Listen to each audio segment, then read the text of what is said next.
Oddly enough, stories by Bruce Colvin.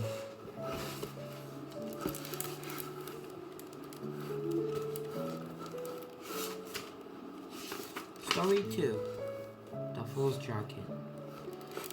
If my cousin Duffy had a brains of turnip, it would never have happened. But as far as I'm concerned, Duffy makes a turnip look bright. My mother disagrees. According to her, Duffy is actually very bright. She claims the reason he's so scatterbrained is that he's too busy being brilliant inside his own head to remember everyday things. Maybe, maybe. But hanging around with Duffy means you spend a lot of time saying your glasses Duffy, your coat Duffy, or well, you get the idea. A three-word sentence that starts with your and end with Duffy. You have words like bug, radio, wallet, or whatever if he just puts down and left behind and stuck in the middle. Me, I think turnips are brighter. But since Duffy's my cousin, since my mother and her sister are both single parents, we tend to do a lot of things together, like camping, which is how we got into the mess I want to tell you about. Personally, I thought camping was a big mistake, but since Mom and Aunt Alicia are raising the three of us, me, Duffy, and my little sister Mary, on their own, here comes things that they have to do man stuff with us every once in a while. I think they read some book that I said me and Duffy would come out weird if we don't. You can take him camping all you want. It ain't gonna make Duffy normal. Anyway, and the fact that our mothers are getting wounded up to do something fatherly combined with the fact that Aunt Alicia's boss had a friend who had a friend who said we could use his cabin. Added up to the five of us bouncing along this horrible dirt road late one Friday in October. It was late because we had lost an hour going back to get Duffy's suitcase. I suppose it wasn't actually Duffy's fault. No one remembered him to say, your suitcase, Duffy. So I couldn't really have been expected. He couldn't really have been expected to remember it. Oh, Alicia, cried my mother. As we got deeper into the woods, aren't the leaves beautiful? That's why it doesn't make sense for them to try to do man stuff with us. If it had been our fathers, they would have been drinking beer and burping, maybe telling dirty stories instead of talking about leaves. So I tried to fake it. Anyway, we get to this cabin, which is about 18 million miles from nowhere. To my surprise, it's not a cabin at all. It's not. It's a mansion. It's a big house. Oh my, said my mother as we pulled up into the drive-thru. Isn't it great? Chirped Aunt Alicia. It's almost 100 years old. Back from the time when we used to build large hunting logs up here. It was the only one in the area still standing. Herb says he hasn't been able to get up here in some time. That's why he was glad to let us use it. He said it would be good to have someone go in and air the place out. Leave it to Aunt Alicia. This place didn't need airing out. It needed refrigerating. I never seen so many spider webs in my life. From the sound that we heard from the wild, the mice seemed to have made the population.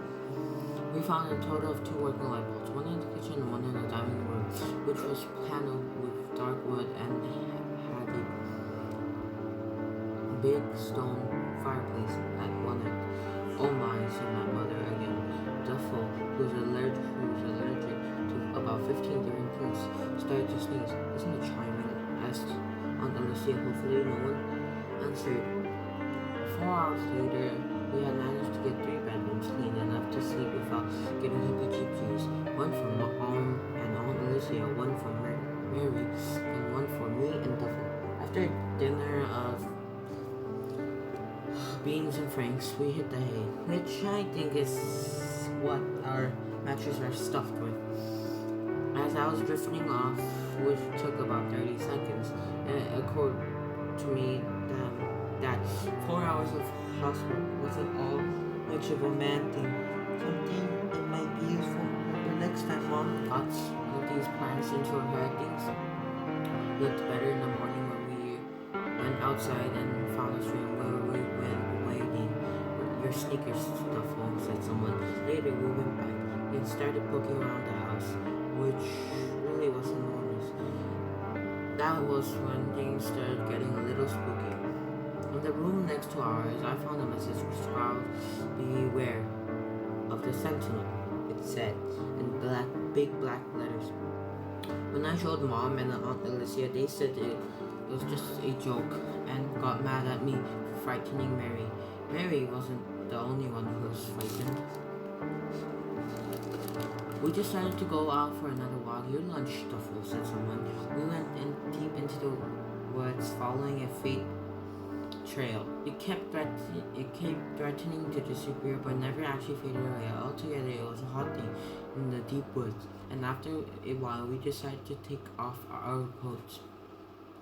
When we got back, Duffy didn't have his jacket. Did they get mad at him? My mother actually had the nerves to say, "Why didn't you remind him?" You know, he forgets things like that. What do I like to do? What do I look like? A walking memo pad? Anyway, I had other things in my mind. In fact, that I was convinced someone has been following us while we were in the woods.